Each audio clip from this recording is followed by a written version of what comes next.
안녕하세요. 심리학자 율리아 라투넨코입니다. 오늘은 자신의 분노를 어떻게 조절할 수 있는지에 대해 이야기해 보겠습니다. 이런 질문을 저뿐만 아니라 저의 개인 상담 클라이언트들, 그룹 치료 참가자들, 그리고 라이브 방송에서 여러분도 자주 하십니다. 저는 이것이 아마도 사람이 스스로에게 던지는 가장 중요한 질문일 수 있다고 생각합니다. 왜냐면 우리가 분노를 조절할 줄 모른다면 대인 관계를 맺거나 경력을 쌓는 것이 매우 어려워지기 때문입니다. 직장에서도 우리는 분노를 어느 정도 조절해야 하니까요. 그래서 오늘은 제가 어떻게 분노를 조절하는지에 대한 생각과 경험을 여러분께 말씀드리려고 합니다. 아직 제 채널을 구독하지 않으셨거나 처음 이 영상을 보신 분들은 꼭 구독해 주시고 저와 함께 해주세요. 이 채널에는 심리학에 관한 유익한 정보가 정말 많으니까요. 그리고 이 영상에 좋아요도 꼭 눌러주세요.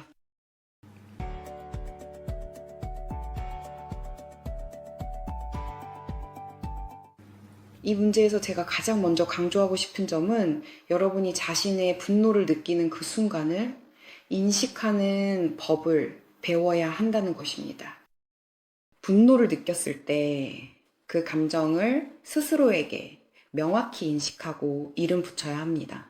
즉, 우리가 어떤 감정을 느낄 때 최소한 마음속으로라도 그 감정을 말로 표현하면, 예를 들어 나는 지금 분노를 느끼고 있다고 스스로에게 말하는 것입니다.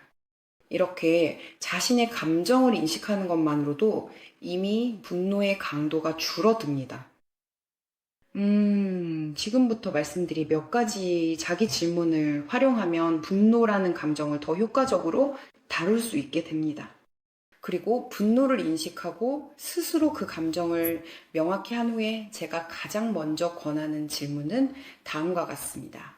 이 상황을 내가 통제할 수 있는가? 이 상황에서 나에게 달려있는 것이 있는가? 왜냐면 우리는 보통 외부에서 어떤 자극이 우리 삶에 들어와서 우리의 계획, 감정, 그리고 기대에까지 영향을 미칠 때 분노를 느끼기 때문입니다. 그리고 무언가가 우리의 계획이나 기대와 다르게 진행될 때 우리는 짜증이라는 감정을 경험할 수 있는데 이것은 분노의 낮은 강도에서부터 경로에 이르기까지 다양합니다. 경로는 매우 높은 강도의 분노입니다. 따라서 스스로에게 이런 질문을 해야 합니다. 내가 이 상황을 변화시키는 데 영향을 미칠 수 있는가? 내가 이 상황을 통제하고 있는가? 내가 내 선택과 내 결정으로 무언가를 스스로 바꿀 수 있는가? 예를 들어 공항에서 비행기가 지연되어 몇 시간이고 또 기다려야 하고 계속 기다려야 하며 당신의 시간을 허비하게 됩니다. 어쩌면 다른 비행기로 환승해야 하는 일정이 잡혀 있을 수도 있고 당신은 늦을 것임을 깨닫게 됩니다. 그러면 매우 강한 짜증이 생기고 심지어 경로에 이를 수도 있습니다. 도대체 이럴 수가 있나요? 당신은 돈도 잃게 됩니다. 하지만 당신이 날씨, 조건이나 지연된 비행기의 기술적 상태 혹은 당신이 전혀 알지 못하는 다른 이유들에 영향을 미칠 수 있나요?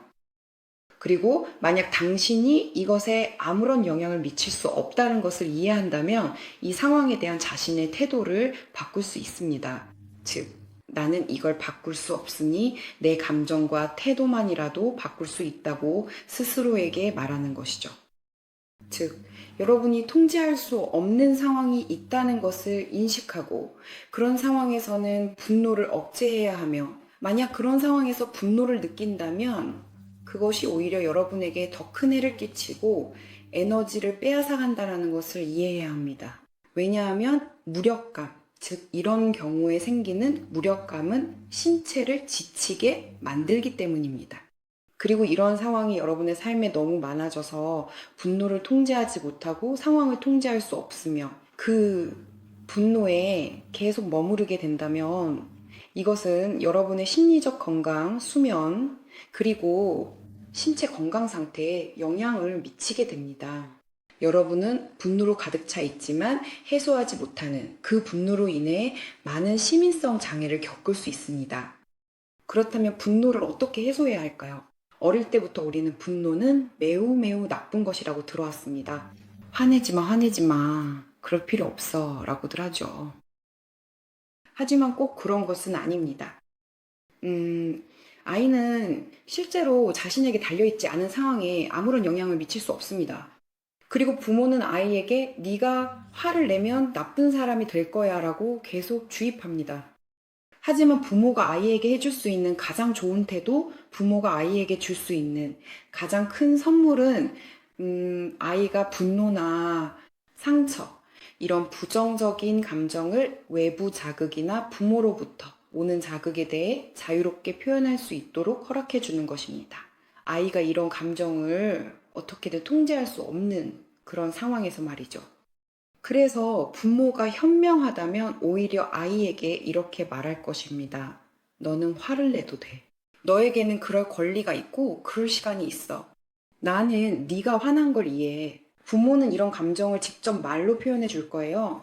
예를 들어 아이가 콘센트에 손가락 2개를 넣으려고 하는데 그걸 못하게 하면 아이가 화를 낼 수 있잖아요. 맞죠? 하지만 만약 아이가 감정적으로 미성숙한 부모 밑에서 자란다면 아이의 기본적인 욕구, 사랑받고 싶은 욕구, 존중받고 싶은 욕구, 인정받고 싶은 욕구, 안전에 대한 욕구 등에서 많은 좌절을 겪게 될 거예요. 그리고 물론 이런 욕구들이 좌절된 아이는 화를 내게 되지만 부모는 또 아이에게 화내지 마. 그러면 너는 나쁜 아이야 라고 말하죠. 그러면 아이는 죄책감을 느끼게 되고 그 다음에 어떻게 해야 할지 모르게 됩니다. 이런 아이가 자라면 성격의 반응성이란 특징이 생기게 됩니다. 즉, 외부 자극이 오면 즉각적으로 반응하는 것이죠. 부모가 분노를 허락하지 않았기 때문에 어떤 사람들은 반응성의 길을 가게 됩니다. 즉, 자극이 오면 분노로 반응하고 또 자극이 오면 다시 분노로 반응하는 식이죠. 그리고 어떤 사람들은 모든 경우에 억압의 길을 택합니다. 왜냐하면 그들은 분노를 표현함으로써 죄책감을 느끼는 것을 피하려고 하기 때문입니다. 즉, 분노는 금지된 감정으로 여겨집니다. 그래서 우리의 과제는 자신의 분노를 조절하는 법을 배우는 것입니다. 먼저 이 분노를 인식하고 최소한 내면적으로 마음속으로라도 이 감정이 분노임을 스스로에게 명확히 해야 합니다. 지금 내가 이 분노의 감정을 느끼고 있다는 것을 말이죠. 그리고 나서 그 다음에는 내가 이 상황에서 뭔가를 바꿀 수 있는 힘이 있는지 스스로에게 질문해 보아야 합니다. 그리고 만약 내가 상황을 통제할 수 없고 뭔가를 바꿀 힘이 내게 없다면 나는 그 상황에 대한 내 태도를 바꾸려고 노력할 것입니다. 그리고 여기서 저는 에크하르트 톨레가 자신의 책 구새로운 지구에서 묘사한 한 상황이 떠오릅니다. 그 책에서 그는 공원에서 친구를 기다리며 분노를 다스렸던 자신의 경험을 이야기합니다. 친구는 약 30분 정도 늦었고 친구가 도착했을 때 이미 죄책감을 느끼며 변명을 하기 시작했습니다. 그는 이렇게 말하기 시작했습니다. 내가 네 상처를 치유해 줄게. 아마도 네가 나에게 화가 났을 테니까. 내가 어떻게든 이 상황을 바로잡을게. 자, 가자. 내가 너에게 커피랑 디저트를 사줄게. 어서 아무 카페나 가자. 하지만 에크하르트 톨레는 글을 멈추고 이렇게 말했습니다. 이봐, 그만해. 난 너를 기다리지 않았어. 친구는 무슨 말인지 이해하지 못하고 그에게 물었습니다. 그게 무슨 말이야? 그럼 넌 뭘 하고 있었던 거야? 그는 이렇게 말했습니다. 난 그냥 이 호수와 이 백조들과 함께 있었어. 나는 그들을 지켜보고 있었지. 나는 하늘을 바라보며 구름이 흘러가는 걸 봤어. 나는 바람에 흔들리는 나무잎을 바라봤어. 그래서 나는 너에게 화나거나 짜증이 나지 않았어. 즉, 에크하르트 톨레는 외부 자극에 대한 우리의 태도를 어떻게 바꿀 수 있는지 보여줍니다. 만약 어떤 것이 우리의 기대에 부합하지 않고 우리가 그것을 통제할 수 없다면 에크하르트 톨레는 우리의 태도를 어떻게 바꿀 수 있는지 우리에게 보여주었습니다. 즉, 이 시간이 우리에게 어떤 이유로 주어졌다면 공항에서도 마찬가지입니다. 공항에서는 비행기가 제 시간에 이륙하지 않아 몇 시간 동안 앉아서 기다려야 할 수도 있습니다. 책을 한 권 챙기세요. 아마도 이 시간은 여러분이 하루에 몇 장이라도 더 책을 읽고 무언가에 대해 생각해보고 자신을 돌아보고 평소에 시간이 없어 생각하지 못했던 것들에 대해 고민할 수 있도록 주어진 것일지도 모릅니다. 즉, 이런 일이 생긴다면 그 시간은 우리에게 어떤 이유로 주어진 것입니다. 그래서 이것이 바로 상황에 대한 자신의 태도를 어떻게 긍정적으로 바꿀 수 있는지에 대한 한 가지 예입니다.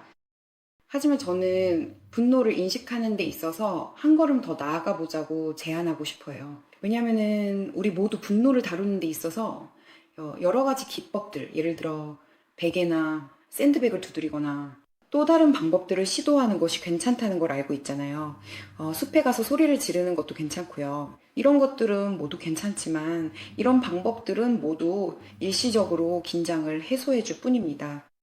이 모든 것은 딱 5분 동안만 효과가 있습니다. 5분 동안은 좀 더 가벼워질 수 있지만 만약 오늘 이 영상에서 제가 말하는 것들을 인식하지 못하는 사람이라면 만약 자신의 감정에 대한 내적인 태도를 바꿀 줄 모른다면 그 분노는 결코 사라지지 않을 것입니다. 그 분노는 평생 동안 여러분 안에 머물 수 있고 작은 자극만 있어도 여러분은 다시 촛불처럼 확 타오르며 반응하게 될 것입니다.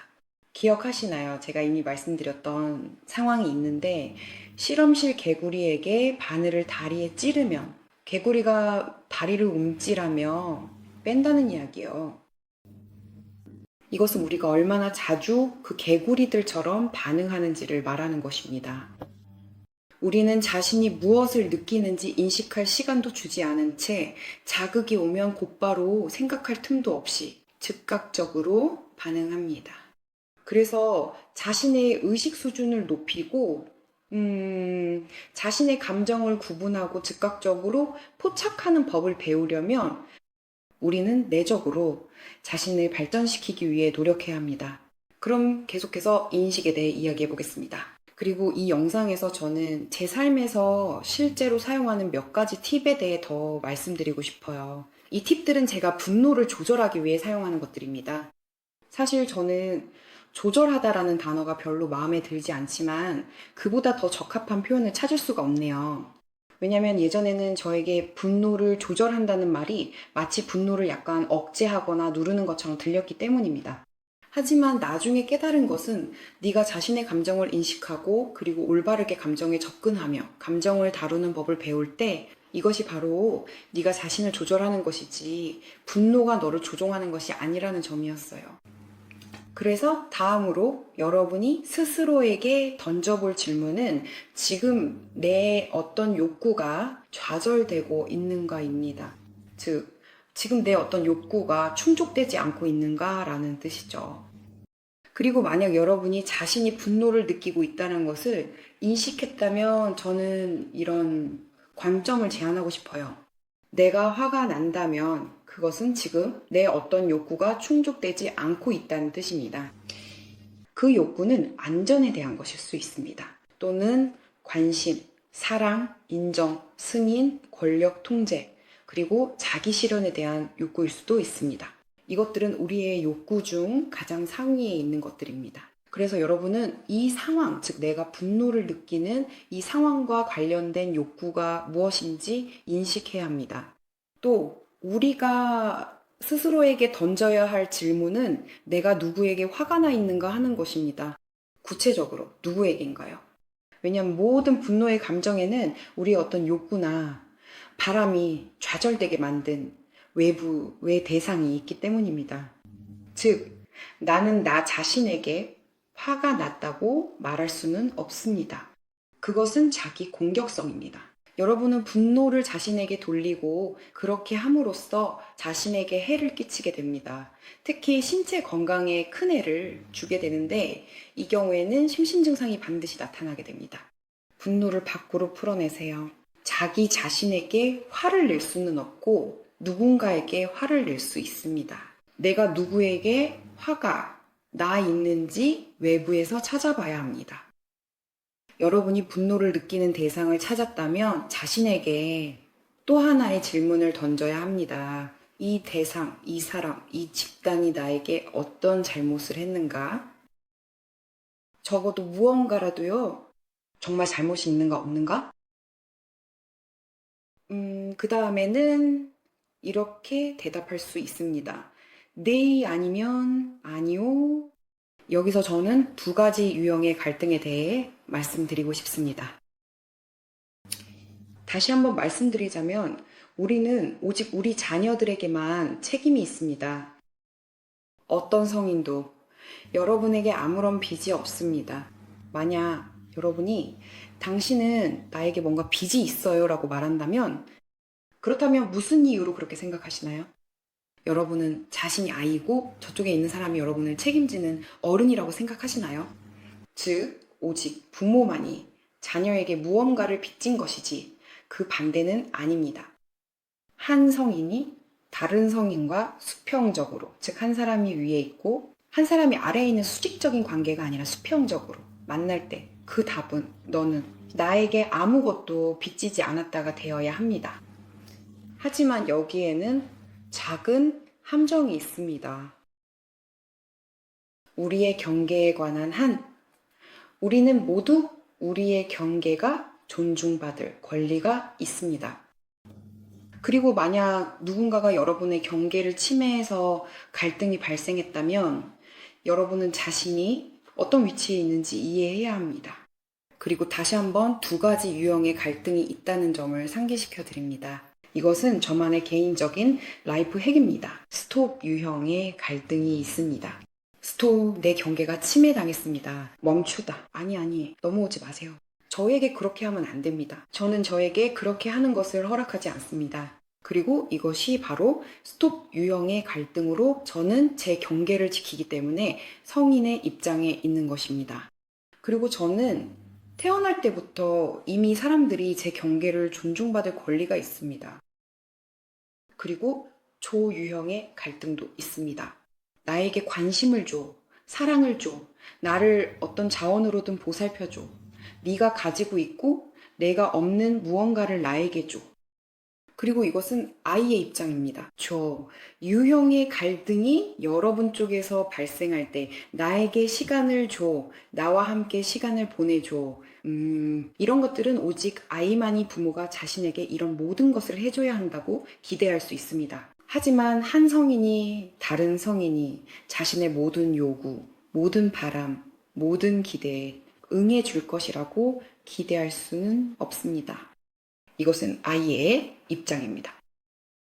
예를 들어 개인적인 관계에서 누군가가 더 많이 받고 당신은 많이 주고 있으며 주고받는 관계에서 당신의 욕구가 불균형하다고 느낀다면 그렇다면 스스로에게 이렇게 질문해 보아야 합니다. 왜 나는 나에게 자발적으로 관심, 사랑, 시간을 주려 하지 않는 이 사람과 함께 있는가? 사람들에게서 사랑을 억지로 끌어내려고 하지 마세요. 그냥 앞으로 나아가세요. 왜냐면 만약 여러분이 압박을 가하기 시작하고 나한테 이렇게 하면 안 돼. 나는 네 사랑이 필요해. 네 포옹이 필요해. 섹스를 원해. 내 돈이 필요해라고 말하기 시작하면 당신이 나를 부양해 주기를 바라지만 나는 다른 것을 원해요. 내가 거기에 있기를 원한다면 어머니가 아이를 걱정하듯이 나를 걱정해 주세요. 이럴 때는 스스로를 멈추고 자신이 저라는 아이의 입장, 즉 어린아이의 위치에서 갈등하고 있다는 것을 이해하세요. 그리고 그럴 때는 그 사람에게 가서 이야기할 필요가 없습니다.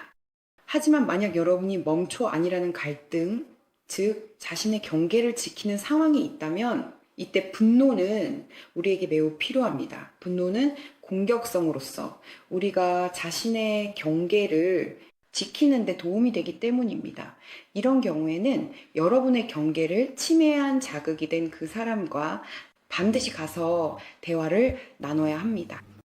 자극을 받자마자 바로 반응하는 개구리처럼 반사적으로 행동하지 않으려면 먼저 이 상황에서 자극의 대상이 누구인지, 자극이 어디서 왔는지 이해해야 합니다.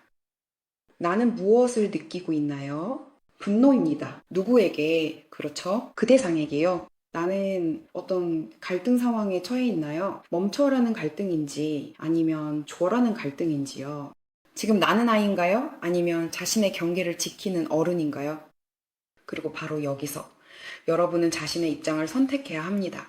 만약 내가 어른이고 내 경계를 지키고 있다면 우리는 가서 자신의 감정을 나 전달법으로 말로 표현합니다. 우리는 상대방에게 이렇게 말합니다. 저는 지금 매우 불만족스럽고 화가 나거나 짜증이 납니다. 이 문제에서 제 경계가 침해당했기 때문입니다. 그래서 나는 너에게 다시는 그렇게 하지 말아달라고 부탁해. 다시는 절대. 그렇죠? 저는 지금, 나 전달법에 대해 자세히 이야기하지 않을 거예요. 왜냐하면 이미 제 영상과 스트림에서 어떻게 올바르게 구축하는지에 대해 많이 이야기했기 때문입니다. 모든 사람이 나 전달법을 올바르게 만들 수 있는 것은 아니지만 저는 이미 이 부분에 대해 여러 번 설명한 적이 있습니다. 그래서 여러분은 나 전달법에서 자신의 분노 감정을 언어로 표현해야 합니다. 직접 그 사람에게 말해야 해요. 상처를 줄까봐 두려워서 억누르지 말고 부모님이 여러분의 분노를 억눌렀던 경험이 있어서 혹시 상대방이 상처받고 여러분을 떠나거나 연락을 끊을까봐 그래서 혼자 남을까봐 두려워하지 마세요. 그래서 여러분은 가서 자신의 경계를 지키고 사람들과 대화해야 합니다. 하지만 공격적으로 하지 말고 항상 나 전달법으로 이 문제에 대해 이야기하려고 노력해야 합니다. 하지만 만약 여러분이 조어라는 갈등 상황에 있고 자신이 아이처럼 느껴진다면 스스로 힘을 내어 성인의 입장으로 나아가세요. 그리고 자신에게 이렇게 말하세요. 그래, 나는 이 사람과 함께 있을 때 이게 부족해. 하지만 왜? 나는 여전히 나와 시간을 보내고 싶어 하지 않고 내 경계를 존중하지 않으며 주기보다는 받기만 하는 그 사람 곁에 머물러 있는 걸까? 나는 왜 여기 있는 걸까? 그리고 나서 어떤 반응이 나올 거예요. 즉, 자극이 있고, 여러분이 이런 모든 현명한 질문을 스스로에게 던지고, 자신이 무엇을 느끼는지 인식하며, 그 분노를 먼저 자신에게 말로 표현하고, 제가 말씀드린 이 일련의 질문들을 던진 다음에야 비로소 반응하고, 무언가 행동을 하게 되는 거죠. 그때야말로 여러분은 의식적인 사람이 될 수 있습니다. 하지만 저도 이 모든 것을 혼자서 해내는 것이 매우 어렵다는 것을 이해합니다. 우리의 무의식적인 패턴들, 우리가 어린 시절부터 가져온 우리의 행동 모델들이 우리를 지배하고 있습니다. 우리 행동의 겨우 95%만이 겨우 그렇습니다. 우리 행동의 단 5%만을 우리가 의식하고 95%는 여전히 무의식적으로 남아 있습니다. 그리고 물론 이 채널을 구독하고 저와 함께 해주시길 초대합니다. 여기에는 심리학에 관한 유익한 콘텐츠가 정말 많이 있습니다. 그리고 물론 이 영상에 좋아요를 눌러주시는 것도 잊지 말아주세요. 이것 또한 제 채널의 성공에 큰 영향을 미칩니다. 그리고 댓글로 여러분만의 특별한 분노 조절 방법이 있다면 알려주세요. 혹시 여러분만의 꿀팁이 있으신가요? 그런 이야기를 듣는 것도 정말 흥미로울 것 같아요.